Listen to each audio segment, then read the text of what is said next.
अधिकारी के 4 जख्म बताए और उससे एक बड़ा जख्म का जिक्र नहीं है रिक्वेस्ट में। श्रीमान, इस तरह के आप गलत करते हैं और जबरदस्ती भी करते हैं। उसके साथ गलत हुआ है कि ना?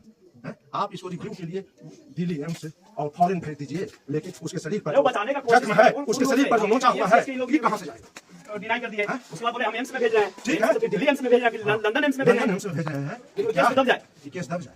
गरीब ऐसे नहीं ना, गरीब और बच्ची ऐसी नहीं ना, बच्ची बिहार की है, बच्ची हिंदुस्तान का है। ये किसी संप्रदाय का बच्ची नहीं है। हिंदू हो, मुसलमान हो, चाहे यहूदी हो, चाहे ईसाई हो, बच्ची बच्ची होता है, सबका बच्ची है। जिसकी उम्र 17 साल 3 महीना है, वह पॉस्को एक्ट के अंतर्गत आती है। और श्रीमान उसको आप लाठीचार्ज उसके परिवारजनों पर किए, कारगिल चौहाने पर रगड़ दिए और लाश को घींच के पुलिस वाहन पर जमा करके और पुलिस वाहन जबरदस्ती ले जाके संस्कार करवाए।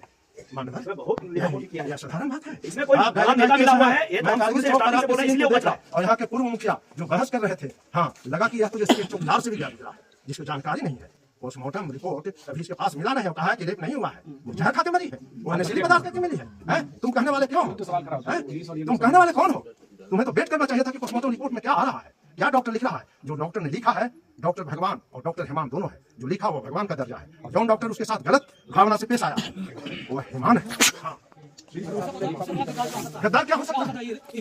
बेटी जो है ना, राष्ट्र की बेटी है, राष्ट्र की बेटी राष्ट्र का प्रति है। क्या स्टेटमेंट कभी बोलेगी, कभी पूछ, जो होश में नहीं है श्रीमान, उससे क्या पूछते हैं? वो अपनी बेटी के लिए कह रही है, कहाँ गई गायत्री, जिसको बचपन से पाला पोसा, जो नीट की परीक्षा में करीब 480-85 अंक में लाई थी और वादा करके गई थी, अगर निकाल के छोड़ेंगे माँ, तुम्हारी गरीबी को मैं दूर करूंगा। उस बेटी को अपने सामने इस तरह से हत्या होते हुए देखा, निर्मम हत्या। जो उसके साथ किया है, कोई हो, उसकी नजदीकी हो, पत्रकार 2 चैनल गलत चला करके सरकार उसको धर क्यों न रही है? कहां से तुम लाया डायरी? डायरी तो तुम्हारे पास होगा ना, तुमने जब किया है, क्या उसको दे दिया चलाने के लिए कि लो देखो?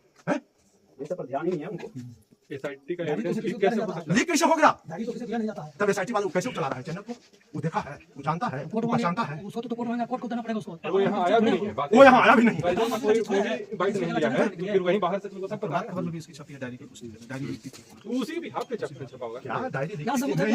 वो तुम क्लियर करो ना। अब एसआईटी पे कितना भरोसा तुम करेंगे? क्लियर करो, एविडेंस लीक हो। क्यों तुम छोटे मोटे चैनल कॉल करके राजनीति करने वाले बड़े बड़े चैनलों को दो, एबीपी न्यूज, एटीवी न्यूज, सब चैनल पर दो। पुलिस प्रशासन पे सवाल खड़ा और उसका एक पन्ना कहाँ लिखा हुआ है, जांच का विषय, पब्लिक कैसे हो गया? पहले लीक आउट हो रहा है। जांच के बाद एक ऐसा ठोस कदम सरकार उठाए जिससे सभी बच्चों के साथ जो कभी ना हो ऐसा, मतलब सीबीआई से ये सब नहीं कर पाएंगे। एसआईटी और एसआईटी से जांच नहीं कर पाएंगे। सीबीआई जांच सीबीआई जांच होना चाहिए। खाने में क्या हुआ था? सीबीआई मैं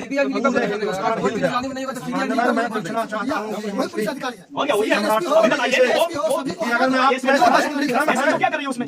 में आप में सच्चाई है तो जो किया है उसको करना है, उसकी गर्दन को धरे और कानून के सिपाही में जो भी है